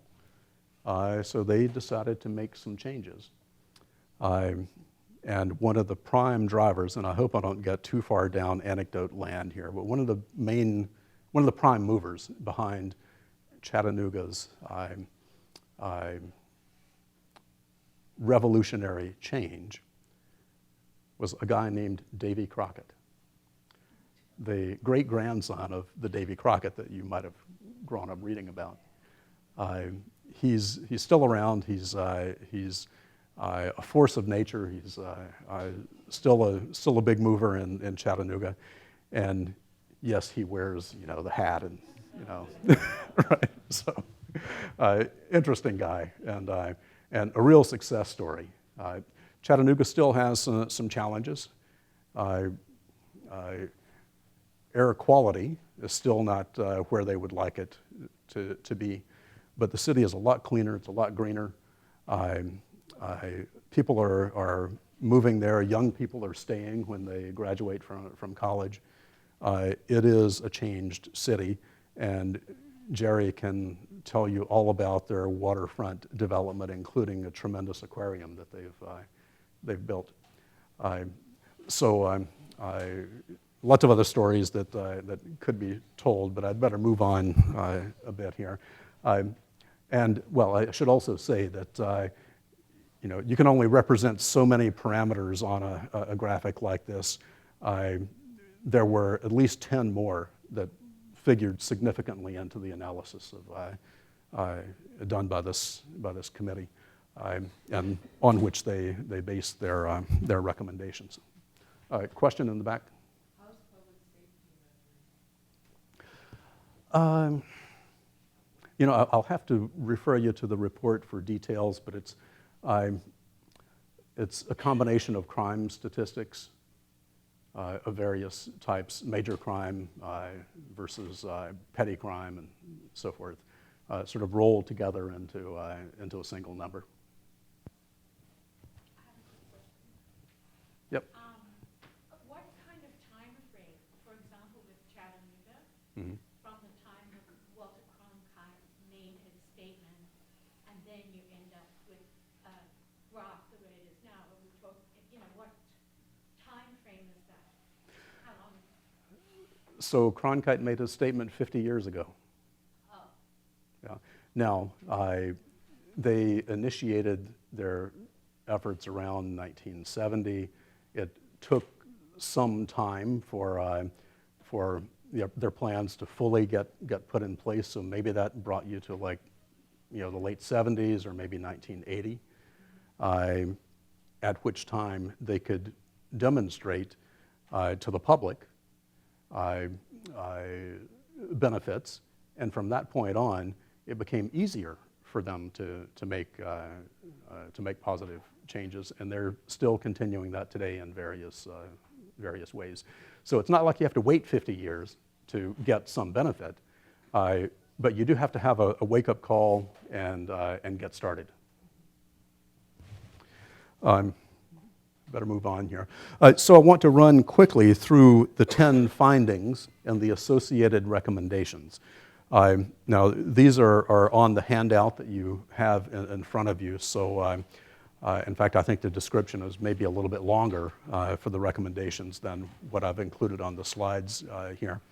But the first finding has to do with global constraints and codependencies. The finding is that sustainable cities exist within the larger context of the planet's finite resources. I talked about this a little bit earlier. We only have so much natural capital to spend. A key question is how do we go about spending it? The recommendation is that actions in support of sustainability should not be taken at the expense of the sustainability of another. Whether that's another city or another region, et cetera. In other words, don't rob Peter to pay Paul. You have to find ways that can move the sustainability ball forward without simply stealing your sustainability from somebody else. Secondly, strategies ought to be multi-scale. That is, from the street level to the neighborhood level to the city level. And you would hope that your sustainable city would have positive benefits for the region within which it sits, and for the cities that it interacts with. So the recommendation is that urban leaders and planners should integrate sustainability policies and strategies across spatial and administrative scales. I just talked about the spatial, but the administrative scales, that really alludes to the fact that your local health department and your local building department, or your building codes, et cetera, need, for instance, to be engaged in this as well, not just singly, but collectively. There are cross-cutting challenges and solutions and potential co-benefits. The committee found that urban sustainability challenges cut across more than one dimension of sustainability. For those of us steeped in the sustainability lore, that's kind of a no-brainer. We know these things are all connected, but as we're advising cities that have not thought about this kind of thing before, that's a finding that needs to be transmitted to them. And the recommendation is that these leaders and planners should implement policies and programs that promote synergies and produce co-benefits. Again, you want to set things up to give you more bang for your buck, if you're going to make any investment at all.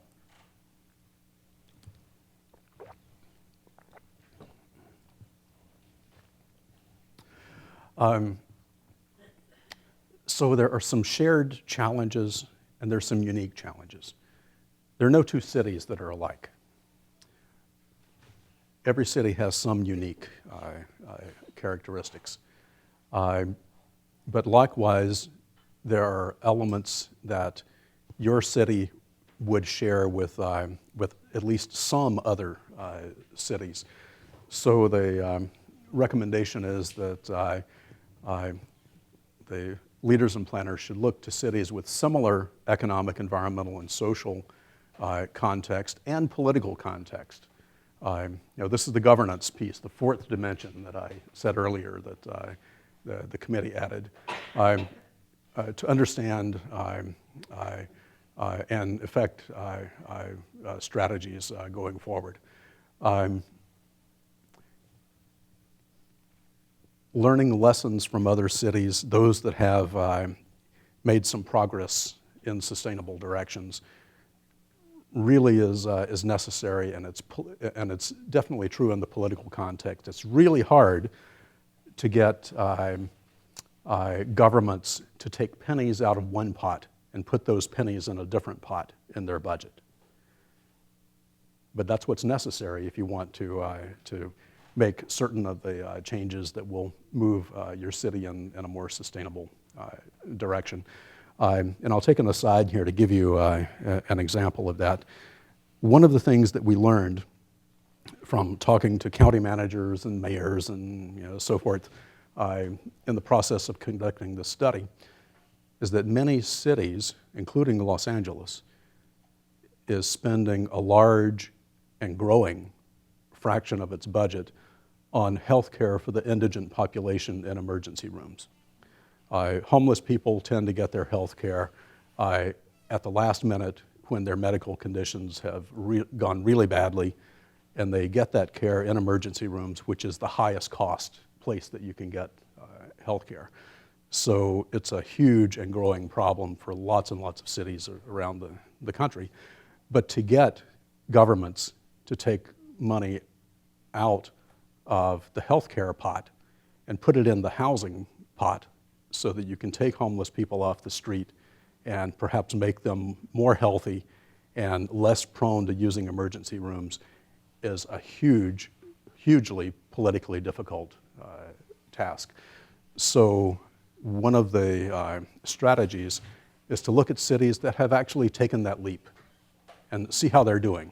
You know, is that city similar enough to yours, and have they been successful with doing that part of their business in a different way? Is the inertia low level, like situational power, or is it political? You want me to take money out of healthcare? Are you crazy? I can't get elected doing that. I mean, is it low level bureaucrats? Yeah, we see it at all levels. It's really hard to get those changes done. You know, yeah, exactly. One way is like putting it on the ballot, like today. There's a role for science in this equation. We have some guidance, some scientific basis for making improvements, but there's a lot more that needs to be done. The finding was that science-based solutions that are successful locally can provide useful information to other areas around the world. The recommendation is that urban leaders and planners should gather scientific input to the maximum extent available in the form of well-defined metrics on the various dimensions of sustainability. The example I just talked about is one. A lot of cities don't know how many homeless people they have. They just know that some show up in the emergency room when they get seriously ill. So gathering, you know, good, reliable measurements of various factors, not just that one, but many others, is really key to success. Partnerships. Important pathways to sustainability include institutional and sectoral collaborations. Stakeholder engagements are really important. You know, that could be your hospitals, it could be your local industries, it could be the management of the water district within which your city sits.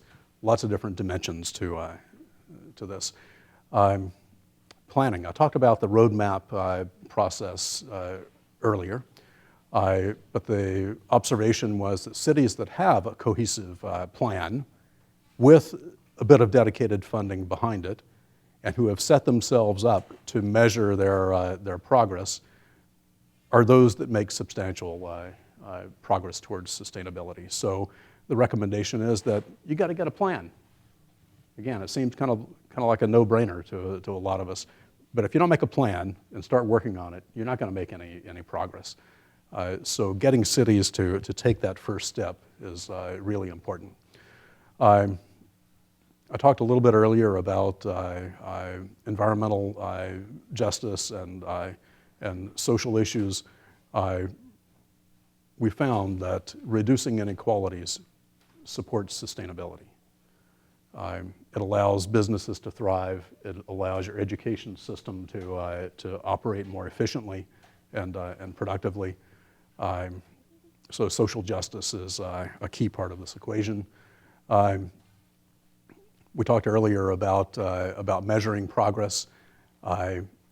There are few accepted standards, and as I said before, a lot of purported standards. But you have to choose some standards and benchmarks to assess progress. Cities have to adopt them. Have some metrics, hopefully comprehensive, that are really firmly underpinned by reliable research. You can't just pick a number out of the air and say, okay, this year it's, this is our number for our most important metric. It has to really be rigorous and reliable so that you can defend it in the political sphere, in the economic sphere, and in the social sphere. And finally, there's an urgency here. I talked about China's rapid growth. Jerry mentioned earlier that we became a majority urban species a few years ago. I think your number was 2015. I thought it was 2007, but it's recent. That, It's pretty recent. I could be wrong, but I Yeah. think it's 23. yeah. Okay. In any event, we are rapidly urbanizing. Population is continuing to grow. from 7.1, 7.2 billion people today to something like 9.5 or 10 billion a few decades from now. About 2/3 of that population growth is predicted to be in sub-Saharan Africa, a place where we have one of the largest megacities already, Lagos, Nigeria, where people live in desperate circumstances. But as time goes on and those people begin using more energy, extracting more food from the ocean, which Lagos is struggling to do now, there is an urgency. We are running towards the wall pretty rapidly, and have to, in a variety of ways, food being only one, to think about how we are going to sustain ourselves in 40 years, 50 years, out to 2100 and beyond. So instilling a sense of urgency in our city leadership that things need to be done now, and especially in cities, since that's where we are increasingly living with our larger and larger human population. I've alluded to this earlier. Our discussions that I mentioned a few minutes ago about the relationships between the homeless population and healthcare spawned out of our urban sustainability study, a brand new study that we're about halfway through conducting now, focused on exactly that, the relationships between housing, health, and homelessness, looking at evidence surrounding that.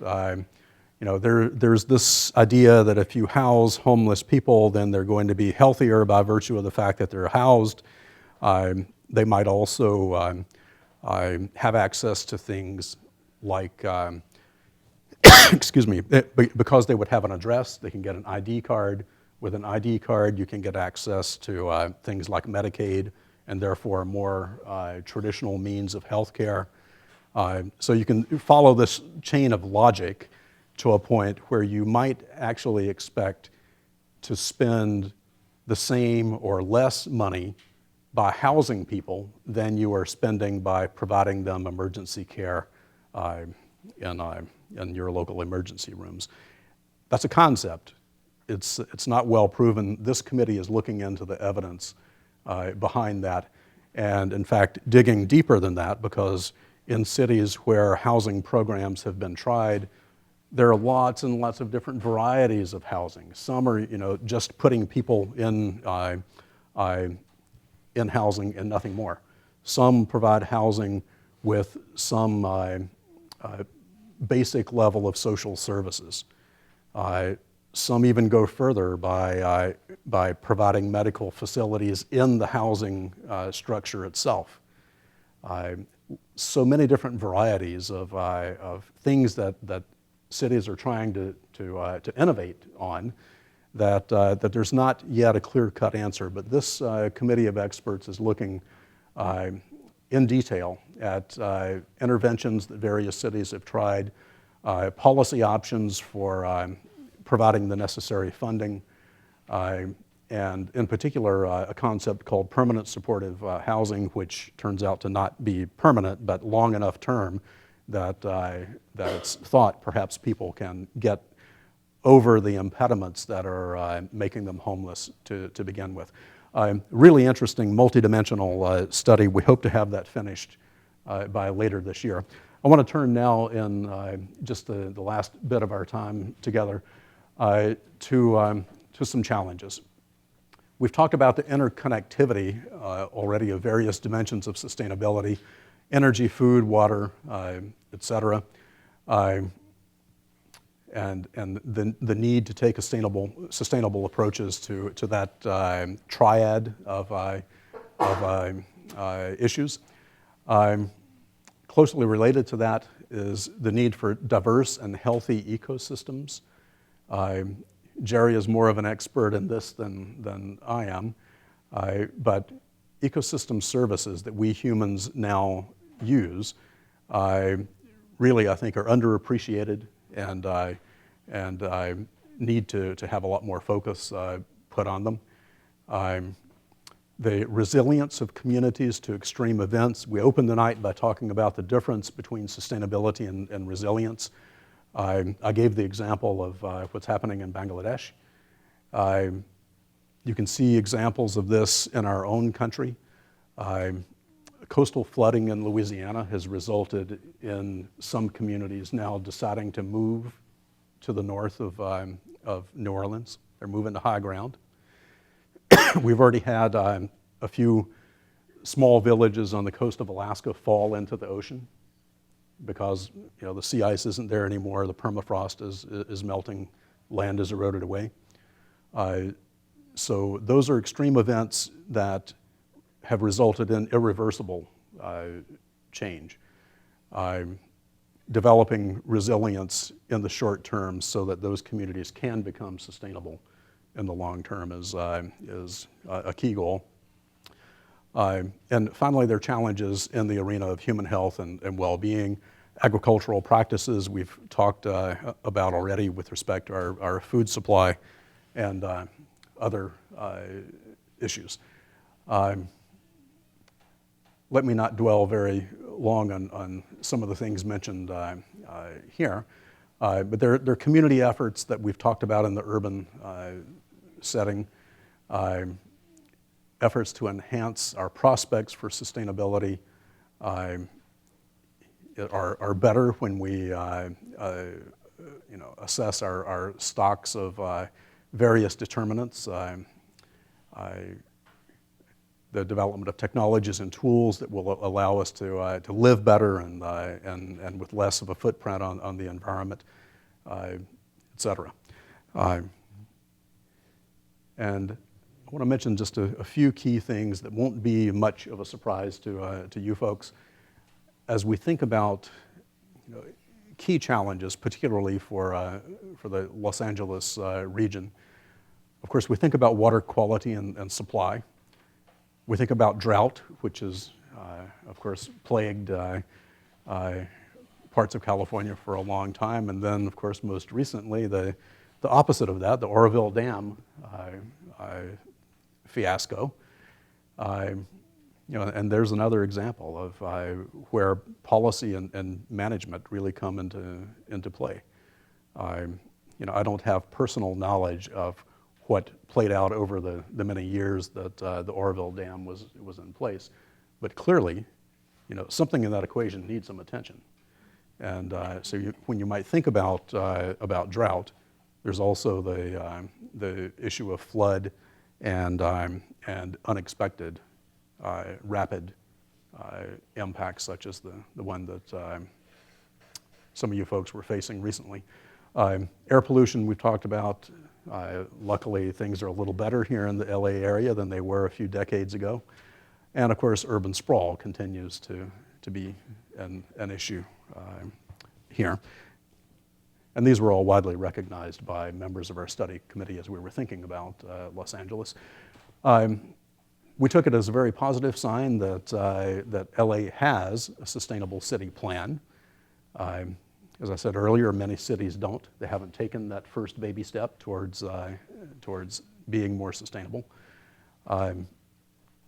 There's a climate action plan.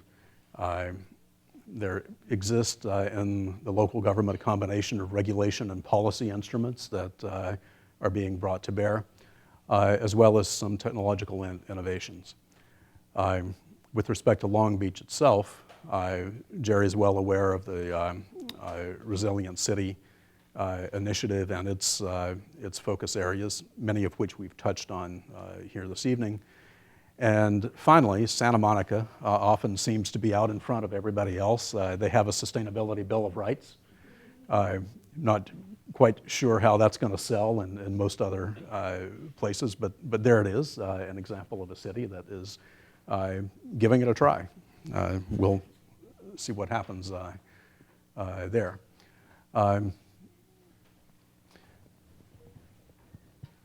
I've talked probably too much about poverty this evening, but it is a substantial issue in the local area here, and I know that it's figuring large in the and the planning efforts that are currently ongoing. So the social side of sustainability is often ignored, but is getting some attention here. I'm going to stop there. Here's my contact information. I'll point you in particular to this website, which is also on the back page of the document we've given you. Any of the things I've talked about this evening are represented in written form there, and you're welcome to download them for free. Thank you. Thank you, Jerry.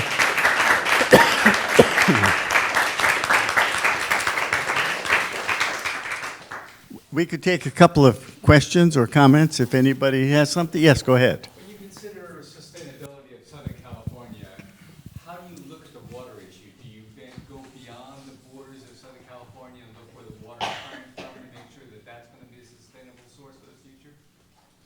Yeah, it's a good question. I don't recall the specific details of how we dealt with that particular water issue for Southern California. We did have an in-depth discussion about the city of Phoenix. There's good reason to believe that a few decades hence, Phoenix will fail as a city. You already see real estate issues coming not as a result of the cost of the real estate itself, but the high cost of water. So that's an emerging problem and predicted to get much more severe as the water supply for Phoenix tends to dry up over time, in particular when snowpack is no longer available to sustain Phoenix through summer. And you see a lot of those same effects here in California, but it's much more critical for Phoenix than it is for the local area here. We get about 70% of our water imported, 50% from the Delta in the north, 20% from the Colorado.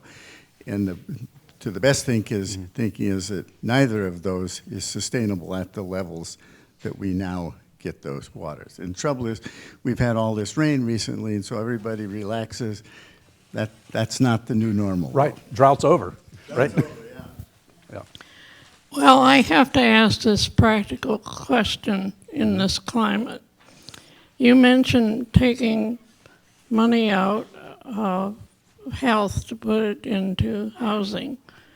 What about taking money away from many of the agencies that are important to the sustainability of the cities and putting it into the military? What is your prediction of what is going to happen in all the ongoing sustainability? And the second question, a part of that is, you have mentioned that the national academies get a lot of their funding from federal agencies to do their studies. With the change in their funding, what is the impact going to be on national academies? So those are two very good questions, and as a former White House guy, I get these questions all the time, especially in the last few weeks. I can't give you a firm prediction. We know what the current administration just put forth in its first budget documents a few days ago. It's not encouraging for the agencies that you talked about. So we do have some concerns about the ability of those agencies to continue to perform their functions, never mind their ability to provide financial support for the advisory work that we do for them. So yes, it's a concern. But I saw in my 4 years in the White House circles that the first budget document is often staking out a position, staking out an initial position rather than articulating where you really expect the budget process to end up. So I know that there are interests among our senators and congressmen who have supported the agencies that we alluded to quite strongly in the past. We'll see what Congress does with the president's proposed budget. But it is certainly of concern at the moment.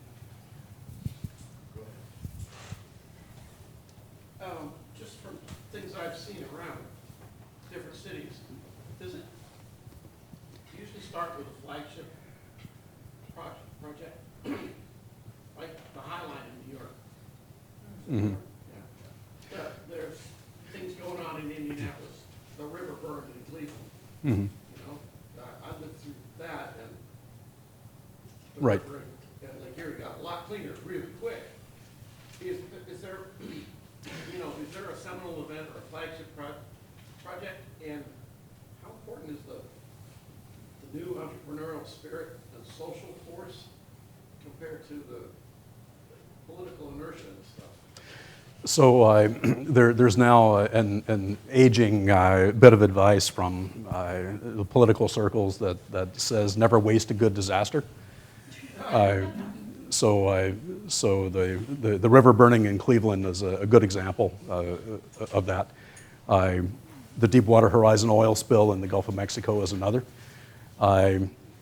It takes time though for those lessons to take hold and really institute new ways of doing business.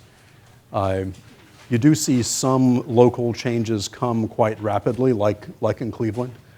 We are still now absorbing lessons from Deepwater Horizon, and that was 7 years ago. So the time scale varies quite a lot, but there often is a seminal event. And the first part of your question was about projects. It's often useful to have a demonstration project. The Hotline is one, but you can't just depend on that. There has to be an underlying plan, strategy, and part of that strategy is one or two demonstration projects to get some things kicked off that will catalyze execution of the full plan. If you just have a project here and a project there and a project someplace else, it's not going to do it. Yeah, aquariums have played a remarkable role. Boston with the New England Aquarium, Baltimore with the National Aquarium, Chattanooga. It was Yeah. the aquarium there, which is a really good. And this thank you. Thank you. All right. He wasn't going to say that. Well, I was afraid she would get after me. We'll take one more. Oh, I did check. I Googled, and it was 2009, according to Google. Okay, we'll split the difference. We'll split the difference. No, you're closer. You were closer than I was. One more. Yes, go ahead.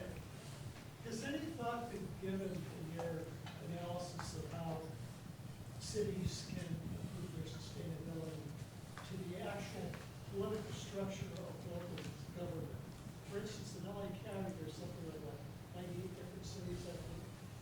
And the example you gave, looking at LA, Long Beach, and Santa Monica, it's very possible that some of the decisions made by these individual cities are going to work at cross purposes for the other.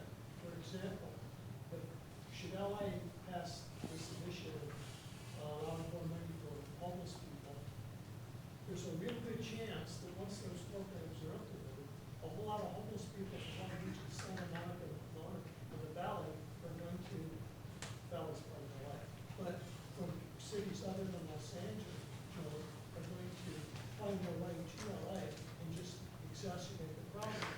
Yeah, so that's a really good example, and it's why among the recommendations from this study, there was one on taking a multi-scale approach. You have to realize that what you do in one locality is going to have cascading effects nearby. With respect to the specific example that you gave, you're fortunate here in the LA area to have as the head of your medical system dealing with the homeless community, a guy who held the same job in San Francisco, where they learned exactly the lesson that you're talking about.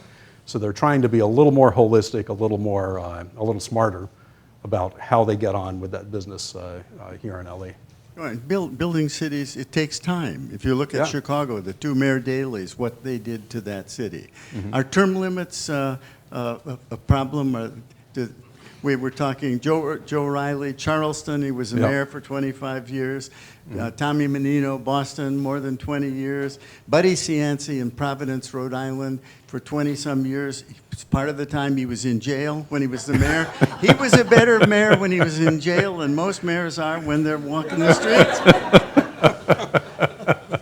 Anyway, we will see you all next week. We're going to talk about sea level rise, coastal flooding, and coastal inundation, and how serious that problem may be. Thank you, Jerry. Thank you all for coming. My pleasure.